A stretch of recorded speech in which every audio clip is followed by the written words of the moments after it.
So what do you call yourself? Welcome to the LaTangela Show. Hey, what can I do for you this fine day? This is your destiny.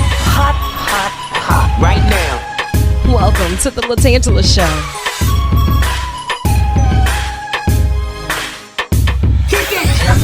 Come on in and enjoy yourself. Right now. We gon' party like no one else. Welcome to the LaTangela Show.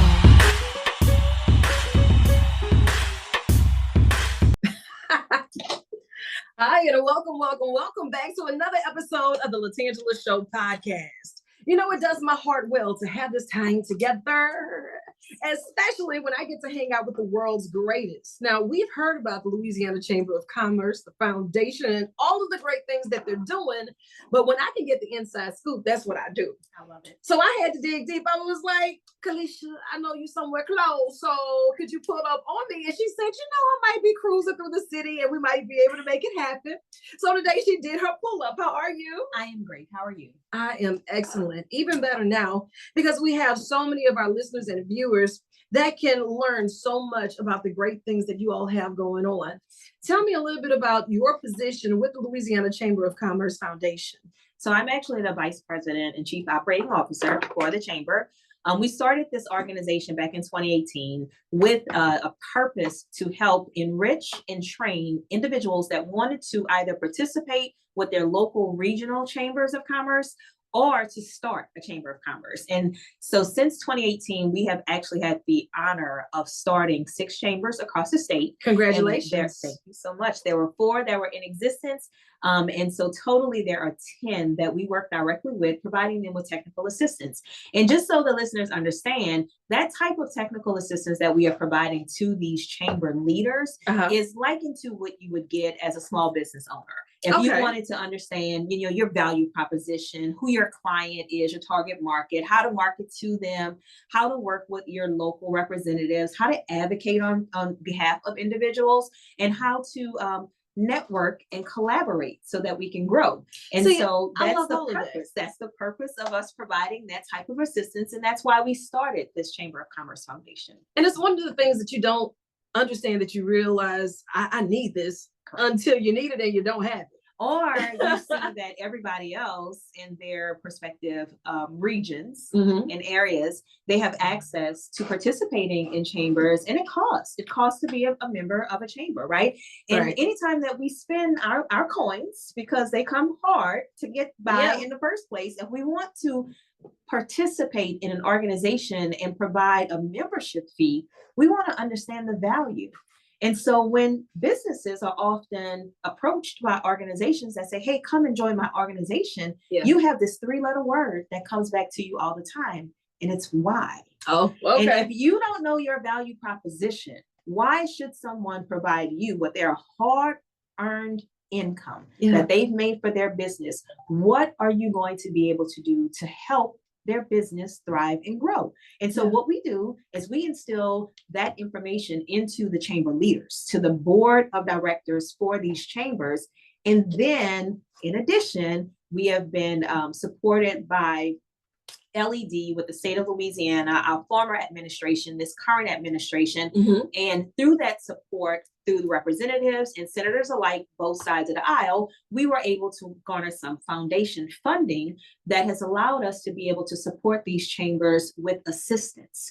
That's good. So if there's someone that's working in the office, they can reach out on your behalf, on behalf of the board of directors, because let me tell you, this is a working board. It is. And we reach from the top of the booth down to the toe of this state and everything across. And with that, we need someone in this space so that they can reach out to the local community, to your local corporates, to your local municipality and police jurors and school boards, so that they can understand the types of opportunities that are available for these businesses to go through procurement, obtain these contracts, and be able to grow our small business community. And so to make it all make sense, right? And like you mentioned in the intro, that you have 10 affiliate chambers, but walk us through the process. What does it look like for one to say, I want to form it? Because it's not just coming up with an idea and not having that plan and executing it and to maintain it. Exactly. So what does that look like? So you're talking about the 2 things that I love the best. One is understanding organizational structure. Mhm. And the second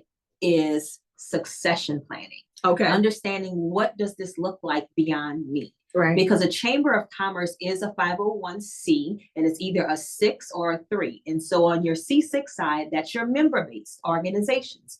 Those are the collective chambers of commerce where individuals come in, they pay their membership, and for that, they obtain networking, they get access to procurement individuals, they have relationship building through their chamber boards and things of that nature. So why would someone say, I want to start a chamber? Yeah. Or how do it's they a lot of come to work. us and say, how do we start a chamber? The quick and dirty of this is that we actually started this foundation out of a request from the Legislative Black Caucus. Okay. They saw some work that we were doing in the New Orleans region and asked if we would be able to help to do this statewide, to help with their local chambers, to give them some support and guidance and direction on how we were doing things at that current time. Myself and my partner, David Senetian, we took it upon ourselves to establish this organization with that in mind. And since then, the way that we've grown with these chambers have been through either a few individuals, Mhm. community leaders that are like, we want to better our small business community, Yeah. or through legislative requests from their state representatives saying, hey, we want you guys to come and help some of our constituents to put together a business chamber. And this is how do something they that do that? needs to be visible. It's not about just saying that Exactly. I'm joining it. You said it. It's a lot of hard work It's a because now that working I'm war. paying my money, Yeah. I expect to have those networking environments. Mhm. And if I don't see that on the calendar, if you're not reaching out, not just to Right. myself and to others, but expanding that for us, why are we here? And so that's what we have the assistants in place for. So we have a general assistant that works with us on behalf of the organizations that are being formed. Okay. If we're in the process of doing an all call for board members, which we are doing Okay. for our river region area, covering, beyond Ascension and into the river parishes, we are looking for board members to come and participate on that chamber. We just recently had our first outreach event at the Port of South Louisiana, who are one of our partners, supportive partners, also supported by a couple of corporate organizations that are looking to help us with chamber growth initiatives. Right. And so with that, we ask that business leaders, if they are interested in joining a chamber, one, of course, they can go to our website and see the affiliates that we have. And that is www.lachamberfoundation.org. So again, lachamberfoundation.org. On our homepage, if they scroll down, you can see the affiliates that are there. Mhm. And if there is not a chamber that is closely in your region and you are wanting to start one, Okay. you can reach out to us. And so what we would like to do is to make sure that every part of the 64 parishes has representation that can assist their small businesses in helping them understand the procurement process, helping them understand what is the value proposition? Should my business be located here? How about this? Can I partner with another business that may be in another region and we can go after a larger state contract together? We Yeah. call that economic gardening. Yeah. We started that, back in 2016. And since then, we have had so many success stories of small businesses that may have one or less employees. It's someone that had a hobby, filed an LLC, wanted to start their business, and now they're like, wait, but I can do this, but the contract calls for X number of hours. I need some help. Yeah. And Who- that's a lot Who because can it's I a go lot of to? work. And it's not often that you can find people that will learn to complement each other instead of compete with each other. Correct. And that's a mentality that we have to get out Yes. of. How can I help us help us? Mhm. And when you start talking about tracking those success stories, you all have done a wonderful job at doing that, about how many small businesses has been able to partner with others and how to grow it out and bring their vision from a thought to a real life situation that's now enhancing the world that we live in. So let me tell you a little bit about that. So as we were building out this organization, and myself and my partner, again, we are both serial entrepreneurs, right? Uh-huh. And so this is a passion, and when it's a passion, it's not a job. That part. We have so much fun actually doing this. It's like, pinch me surreal. Somebody's actually, paying you to do this, but the impact, the actual impact of what's being done through this organization as an indirect impact on communities abroad, because we're able to build out small businesses that then hire individuals. We're able to work with our education network, our technical schools that provide certificate programs that allow for people to come in and get these short-term certifications that are industry specific, but are able to work for these small businesses who are now working for innovative type opportunities that they never would have even thought about going after. We have electricians that are now working on contracts for wind energy, building out the actual propellers that are going to be circulating. We have wind leases that have been signed off of the Gulf of Mexico. There are going to be 2 large windmills there. And so I don't know an electrician that actually thought, hey, tomorrow I want to go and build a windmill blade. Yeah, or why not? A welder that said, I actually want to work on the turbine component for a windmill. And to believe that it's obtainable, especially from sitting in their hometown, they may not offer those type of opportunities. Because realistically speaking, when you look at the stats and you talk about the land of opportunity, if we do not take this time to create those opportunities, we will remain the best of the worst when it comes to opportunities. So we're flipping that by saying, hey, would you like to be a part of this chamber? Would you like to create your own chamber? How can we all get involved to make it better? And this is a springboard that has proven success. And for those bigger companies that say, you know what, maybe we need to learn more about how we can help others, maybe to be a mentor, maybe to give of their time and their resources. What does that process look like to join and just to say, I want to be a community stakeholder in this facet? Absolutely. So one thing I do want to say is we do not have members. Our members are actually the chambers of commerce that we support. Okay. We do have partners. So there are multiple corporates and municipal agencies, governmental organizations, entities that have philanthropy funding that we have received funding from so that we can provide these services. What we promote is for small businesses to join their local regional chamber.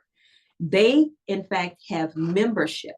And so through that, we also provide direct technical assistance to those businesses. So by identifying grants that have technical assistance provision, we're able to carry that out and provide organizational structure, marketing, human resources, inventory, up to financial readiness. We have received a grant recently from the Minority Business Development Agency federally. We are one of 43 organizations that were selected nationwide to provide capital readiness training. Working. That is provided to our businesses free of charge. Congratulations. So that's big. They complete an application. We take businesses that are less than 3 years old, more than 3 years old. We have 2 different cohorts because we want to make sure that we're teaching to their capacity and not having a cookie cutter approach on how we provide technical assistance.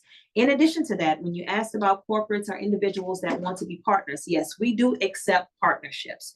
We also encourage for those partnerships to do just what you said, mentor protege, understanding the fact that they can come in as subject matter experts and help teach some of the technical assistance classes that we are providing.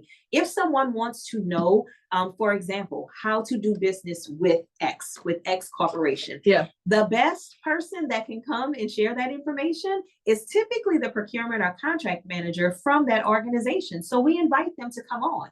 Our classes are done virtually and in person, just according to what the grant calls for or what the ask is for that region. And you're eliminating all excuses. Exactly. And we are in your living room, or you can come to us. Exactly. We do it in the afternoon.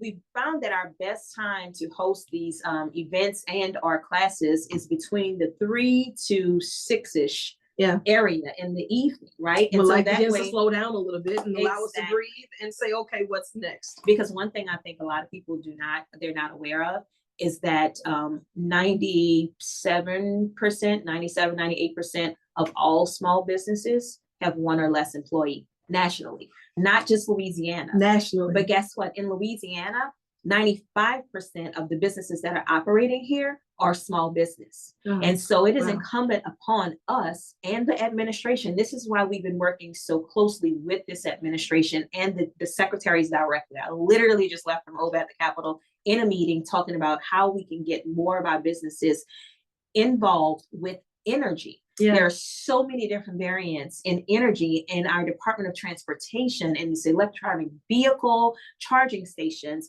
You have infrastructure that's going on. You have expansions to airports that are going on. You have new business industry that's coming here. We're building facilities that are going to be mining for batteries, the minerals for batteries. And so these things are happening in some of our rural areas. And so now, how do we connect the dots to make sure that we're not forgotten? You know, and they see the wealth. Other places see the wealth in us. Do we see the wealth in us? Ourselves. Do we see that? And that question is the question that we always pose back, because oftentimes I get, we are not able to get a contract, or no one is giving us the information.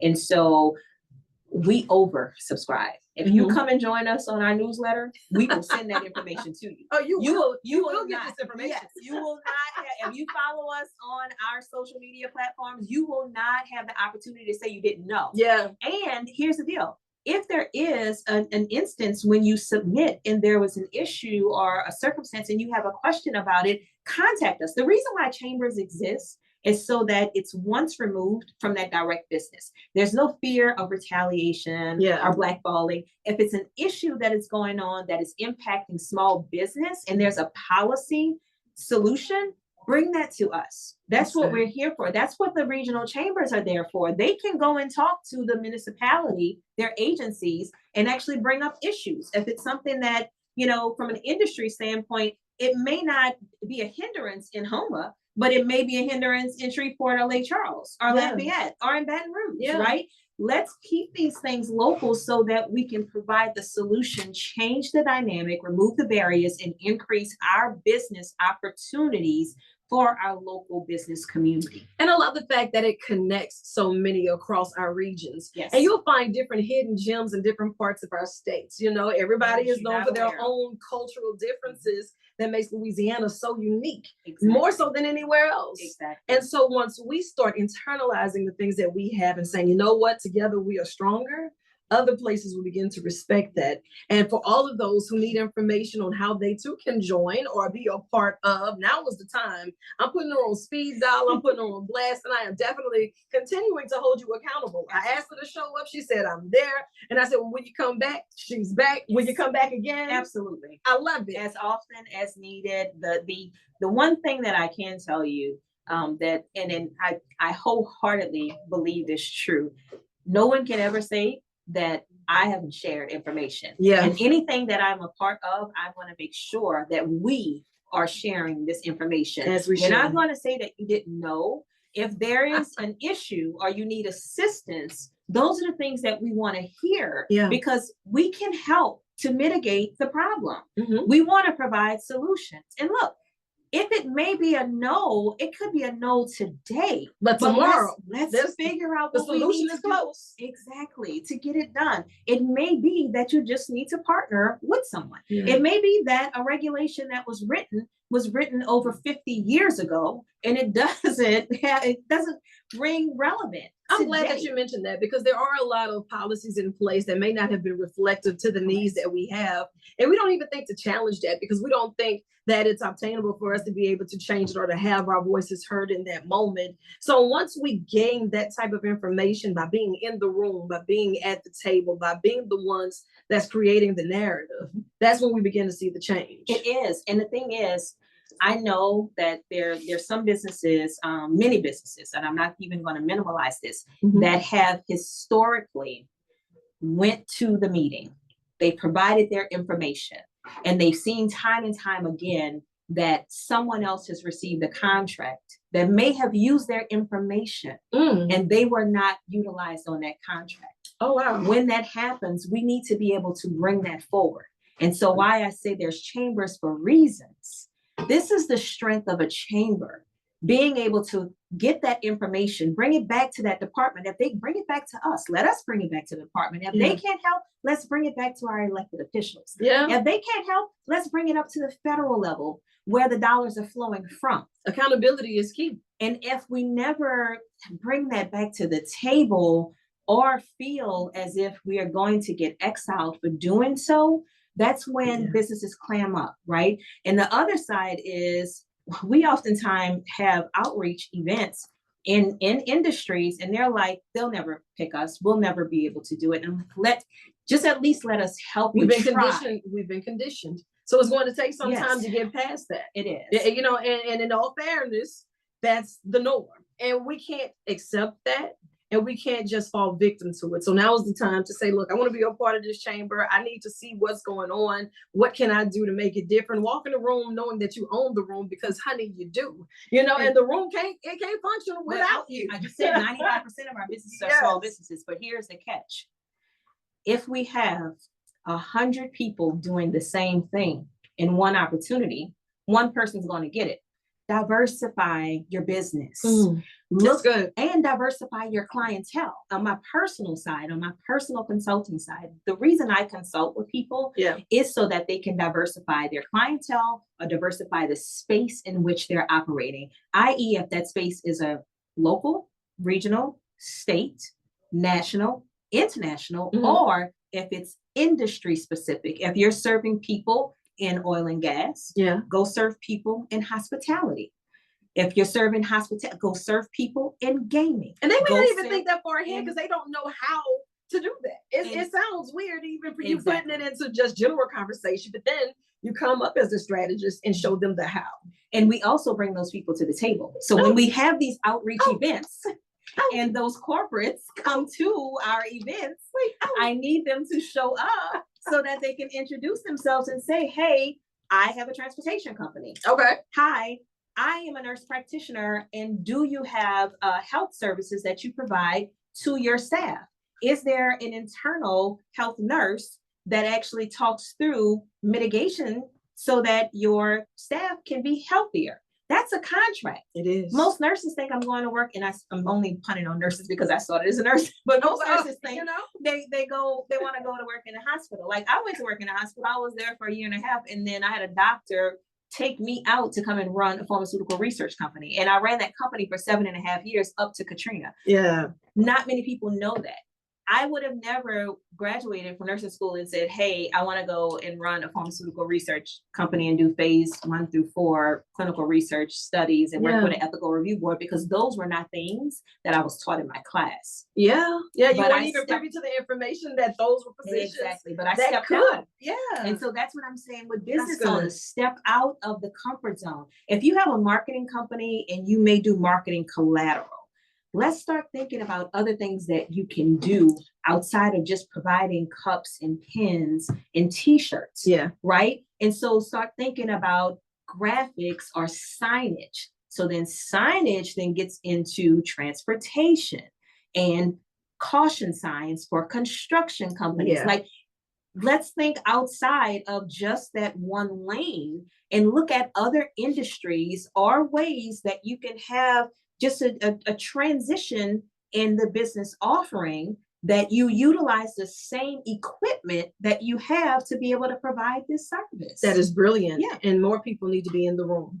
They need to be on the other end of the conversation. And I applaud you and your team for the hard work and dedication that you do, because this is a calling. People can't just wake up and say, this is what I feel like doing, because even when it gets tough, it's hard trying to offer people help when they may not want to receive the help.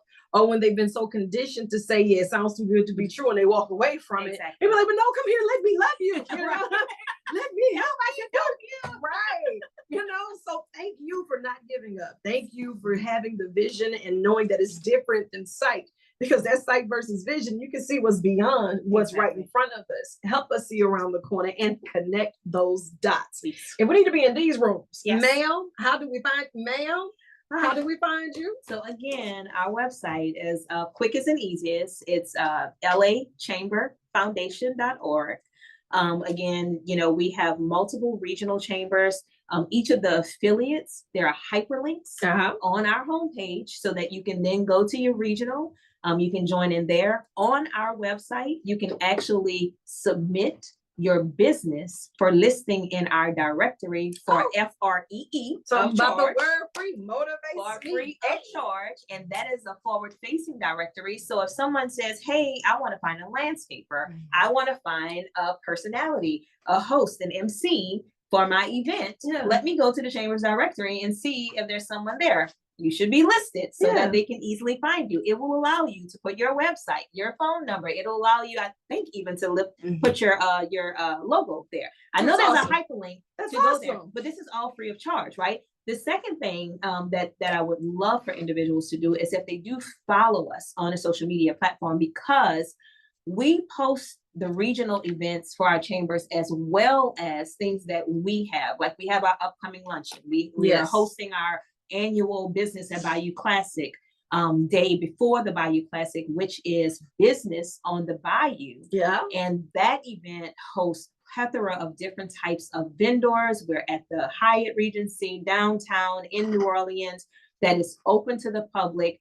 We wanted to have a reason to have our businesses be there so that when the alumni of both of these amazing universities descend upon New Orleans on an annual event, why are we not showcasing the best and brightest from those universities? Absolutely. From our local vendor set. So again, the day before every year, this is our 3rd or 4th year doing it, free and open to the public, 10 to 4 o'clock in the afternoon. It's before the galas and pomp and circumstance. So there's no reason for you to not come by and support those organizations as they are putting out the wares, the vendors, the things that they are producing, packaging items. There are all types of things that you can actually purchase there while supporting our local business community.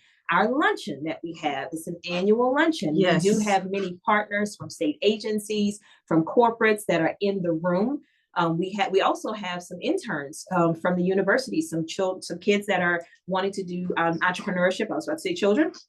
But of course, I think we do have the college. I think we had some high schoolers one time, but I think we're focusing on getting some of our local college students that are interested in business to come there. I love it. We have our federal and state agencies around entrepreneurship and business development. So SBA is there. Our Louisiana Economic Development Organization is there. It is a wonderful event. It is going to be held on October 25th, right here in Baton Rouge at the Hilton Capitol on Lafayette. And look, I would encourage anyone that it is a limited seating, and So we don't are wait. selling out fast. Don't wait. But you can obtain information for that. And again, I think that what I do want to impress upon people is that the way you do business in the past has changed. We have to get into digital and getting into mediums that are easily accessible. Everyone is holding a phone in there. Exactly. So if you're a business owner and you're not advertising, you're not on social media, you're not doing podcasts, you're not doing interviews, you're not having digital media ad buys, and no one is paying me for any of this to say any of this, what I'm telling you is what works. Because if you are in front of me, if you pop up on a feed, 9 times out of 10, if this is something that I'm thinking that I need, I'm going to click through. Right. Yeah. And I might not get it that day, but I'm going to add it to my favorites, or I add it in my notes, and I know to go back because that's something I may have been looking for. And then you have to learn how to challenge yourself to think outside of the box. You want to be everywhere you need to be. And if you use one medium, you may want to consider another, because now you're recycling that information, retargeting that information. And I love it whenever we have different mediums to where we help you stalk, right? If you see that pair of shoes on your home phone, then you see it again on your work computer, and then it comes up while you're playing a game. It's a sign from Big Brother. No, it's a sign that Big Brother is watching. Exactly. And so many people, they do it with things that's working against us. So imagine if we put that type of energy into the things that we feel will make everything around us better. And the last thing I do want to say, and I'm not saying it's over, but before I forget it, we are an innovative species. As human beings, we think these ideas, we write them down, and then we close the book. I'm going to challenge each of you guys. If you are thinking of something, a newer way to do something, a more efficient way to do something, there are organizations here, I know for certain that MBDA has a program with Southern University Law Center, helping individuals with obtaining a patent. So there are organizations that will help businesses with even getting their organizational structure together, having their LLC filed, understanding how they need to register with the Secretary of State. Governmental agencies like Louisiana Apex, that they help you to understand government contracting and where those opportunities are. There are resources. And I know as a small business owner, because I am one myself, I know that there's only 24 hours in a day, but I challenge you again to prioritize working on your business and having that strong Yes. foundation. And not only working in your business, because when you work in your business 24/7, you are an employee. I want to say that again. Slow motion. You are the employee. And what you are doing is, instead of working for the man or whoever else you think you want to work for, you are the man. And I want you to think beyond working just as it is. If that is your passion, understanding how you can build that organization out and be able to help other people come in and actualize that passion, right? Having someone come in that can work for you, it expands your capacity to be able to serve more people. That helps a lot. Outsourcing. You don't need to grow so large, so tall, so fast. Go wide. If you have someone coming on, get an HR consultant. We have small businesses that provide HR consulting. They will hire and onboard and do your background checks and help you with filing your payroll tax. Wait a second, you mean to tell me we need all of that? All of that. But you don't have to do it yourself. Right. Like, outsource. Have a third party come in until you're able to do that. But you know what? Now I got to stop you there, because that's what halts us from getting to the next level. We can't get the strong foundation because we're so worried about honing everything in on our own. We don't want to expand. We don't want to outsource. If we don't get it done ourselves, as if we are a superwoman all day, every day, that we don't want to ask for help. We have to get out of that mentality as well. We have to trust that, you know what, this company, they're not in competition. They're going to help me complete my task, and we're going to grow together. We're going to grow together, because if you're waiting to get all the HR stuff done, then you have to go get your qualifications to even know what questions to ask before the trouble arises. You know, now is the time to say, just let me leave it to the experts, and let me be the expert at what I do. So what I say is, there are 24 hours in a day. I need a few more, but that's between me and my maker. And we're trying to work that out so I can get you guys can sleep. I just need it so we can get more stuff done. But there's 24 hours in a day. And at the same time, so two things. One is your value of time. The things that you can do for your business, and that value, whether that is a $250 an hour, a $500 an hour, a $25 an hour. Understand the task and the value of that task. And if you yourself are a $500 an hour person and you're doing a $25 an hour task, the math ain't math. You are at a net negative. And so what I would encourage you to do is, as you are building out your business and proposals, and when you are going after these contracts, understanding what you need to have that done, value set for that individual. It may be a person that you do a small contract with for this job. And so what happens is you cover that maybe administrative task, if there's some documents that have to be recorded, or some tasks that are administrative or operational, while you are performing the actual deliverable. Build that into your proposal. You don't have to have that person on as a full-time or part-time employee. You can have them as an independent contracted person for this scope. And a lot of it can also become a part of our working portfolio. Exactly. We don't get enough of the training while we're doing it in real time. You'll notice even with a lot of the students, they don't get the real in-time training. So by the time they get on the job, they realize this isn't what I thought I was signing up for, because there was no learning curve. And now they don't have time for the learning curve, because we expect you to do the task that's needed, like ASAP.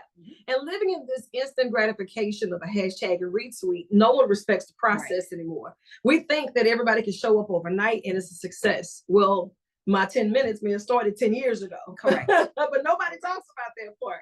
So that's why it's important to be in the room, because even sometimes the connection of those who have the experience is more valuable than anything else that we'll ever be able to get.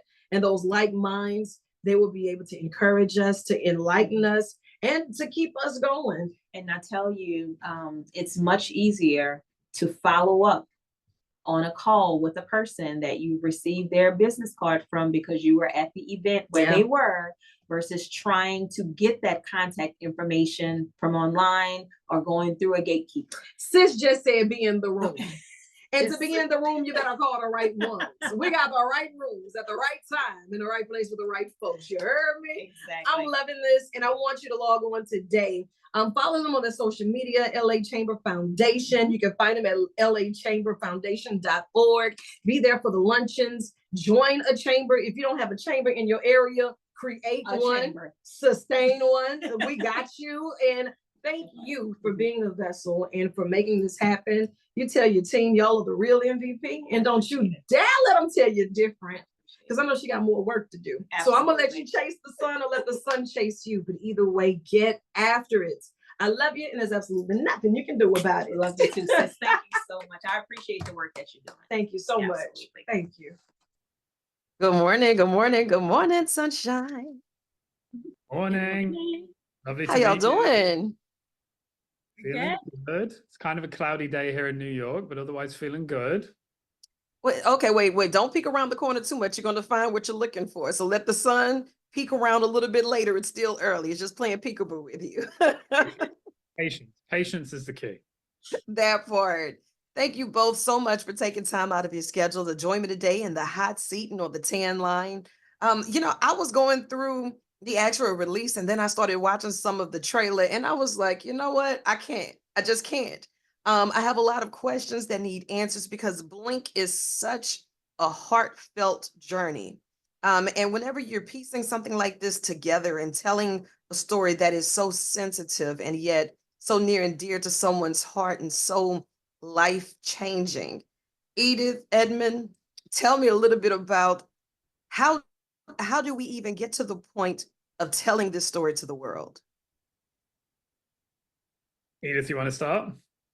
Well, on my side, I don't really know how it came. It was really unexpected because my husband and I just set on this amazing journey for our kids, and we never expected to share it with the world. But then a producing company reached out to us while we were on the trip, and we said, like, why not? That could be fun. But we didn't expect to meet such a great, amazing team. Yeah. And with this, yeah, it's almost like the level of transparency that the both of you have. It can be hard in a vulnerable space. Because I heard you mention somewhere within the documentary itself of feeling numb or even powerless. And to be able to navigate through those spaces, walk us through that. When you get a diagnosis like that for your kids, it's a shock. You need to, when you have a kids, you always imagine a future for them. And even if you know that it's not going to be exactly like that, you still have that image in your head. But when you get that diagnosis that your kids are going blind, all of a sudden, it erases everything in a second. And you need to reimagine your future, and you kind of need to mourn what you were hoping for the future. But after a while, you realize that it's not really true. Their future is going to be just as beautiful and meaningful as anybody else. It's just going to be different. So we just need to focus on the way to help them get there. Absolutely. And Edmund, while you're going through this journey, and the both of you are being the rock, not just for each other, but for these beautiful babies, tell me a little bit about the journey for you. Yeah, I mean, as a filmmaker myself and my co-director Daniel Raw, our principal concern in making this film was to go beyond a travel log. We knew we could capture beautiful images of the world. That was a given. But what we wanted to do was make sure that we felt like a part of the family as much as possible. So that meant getting close to the kids and also making sure that we shot the film in such a way that the audience feels like they're just another member of the family. This is a film that can touch anyone. It has very universal themes of letting go and grief and wonder and joy. And so our principal mission was integrating as best we could into the family and telling a truth as much as an emotionally authentic story as we could. Yeah, and you and your team, y'all did an amazing job with that. Blink is getting ready to hit theaters October 4th. You're telling a story that is one that everyone can see a bit of themselves in, even picturing it and paying it forward. As a mom, when you said, I want to add to their memory bank, I want to prepare for their future in different ways. Now you have to get outside of self and the vision that you once had and say, I need to do things a little differently. Did you find, as a mom, did you find any moments that you wanted to leave on the cutting room floor, but you knew that it was so pertinent that you needed it to be in this film, a part of this documentary, a part of the story itself? Um, I think I never, it was so fun to have them with us on the trip that never I questioned this project ever. And but it's only watching that the movie for the first time, then I realized how grateful, how a great opportunity for me to share the story with the world. You know, I'm working so hard to teach things to my kids. If I'm able to share it with more people, especially that I feel we were so lucky to go on that trip and be able to share that with more people, it's such a gift. And it's Yeah. such a beautiful movie that I couldn't ask for a better outcome.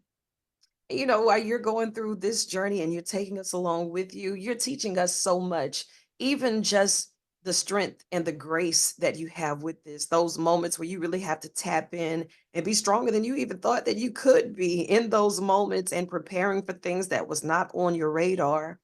Going through those doctor's appointments and getting those diagnoses. How do you find your peace? How do you find those moments where you tap in and say, you know what? I need to dig a little deeper and heal while I'm healing through it all. Actually, I think it's in my daughter and my kids, but especially my daughters. When I told her the diagnosis, she was so calm and optimism about it. And she was so focused on finding solution. Then I had no space, like there was no way I can be weak. Like she's so strong. So I needed to be strong for her and for her brother. So she inspired me so much. I love it. And now these beautiful babies, they're thriving. They're doing the most and keeping everyone busy. I know, Edmund, you had to have had some of the highlights while working on this film and being a part of the family as an extended member. If you had to pick a highlight while putting all of this together, traveling and documenting, what would it be for you, Edmund? I think one of the things that stuck with me recently is when we had a big screening and big premiere at Telluride Film Festival. Two things happened. I was sitting in the audience. I was lucky enough to be sitting in the audience with the four kids. The first thing that happened is there's a moment in the film, and I'm not spoiling much for our audience by saying that Sebastian, the father, falls over. And this is a moment in the film where everyone in the audience kind of gasps in shock. It's Right. unexpected. The four children sitting next to me burst into hysterical laughter because daddy wiped out. And you can imagine they're all cackling to themselves. And throughout the film, there were all these wonderful moments where the kids would see a secret joke between them or laugh together. And just being able to experience the film with them and see it again, see the world anew again with them as they watch my film was pretty special and something that's going to stay with me, I think, for a long time. I love it. And I know for a fact that it's going to stick with these babies. They're going to love this and tell this story for a long time. But Edith, while you're going through a lot of this and you see how fast these kids are growing, what is it that you want the world to walk away with once they see this film? Blink, it's in theaters. You know the magic behind it and that it's going to leave. But what is it that you want families who's viewing this for the first time and they're just learning about the diagnosis itself? They're seeing it all play out and unfold. What is it that you want them to walk away with?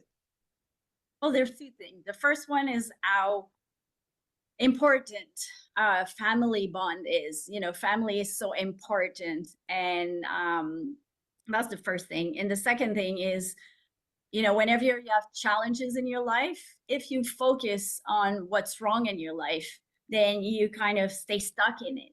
It makes everything harder.